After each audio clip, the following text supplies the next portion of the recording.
So what did it take to become a prophet of Israel, like Moshe, Shmuel, and Eliyahu?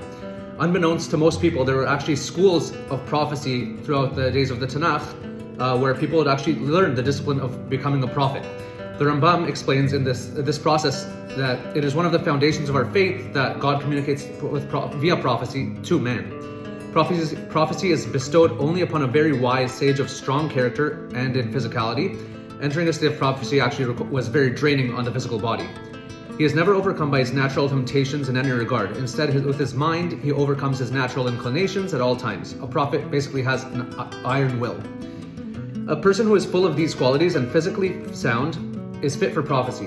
And when he enters the pardes, which is like the state of meditation that you get to it, and he is drawn into these great and sublime concepts, he is possessed by the correct outlook and comprehends and grasps them. He will become holy. He will advance and separate himself from the masses who proceed in the darkness of the time. He must continue and diligently train himself not to have any other thoughts whatsoever about fruitless things or vanities or intrigues of the times. Once you experience this state of being, you're never quite the same. You basically have a totally new view of reality. It's transformed. You don't eat, drink, or sleep or interact with the physical world as you used to.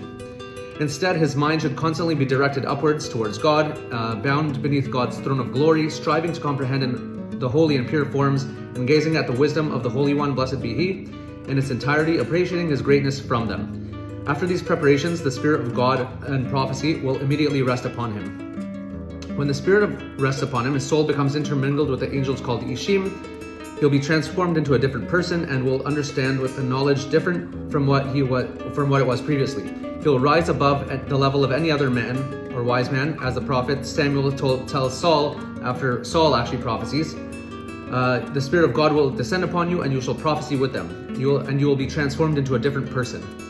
So you can imagine how different the world would look if we still had this state of prophecy, this whole institution where people can actually connect to God on the highest level possible for human beings. And having true prophets actually guiding us on how to connect to Hashem. The era of prophecy had ended with the destruction of the Second Temple in Jerusalem, but we are told, according to our tradition, that the era of prophecy will be re-inaugurated with the coming of Mashiach. So, in the meantime, here are two amazing books, The Path of the Just by the Ramchal and The Gates of Holiness by Rav Chaim Vital, the Arizal student. They're two amazing books that guide a person down the path of prophecy. The path is difficult, but we can at least prepare ourselves for this era while we have the chance. There's time, but no time to waste.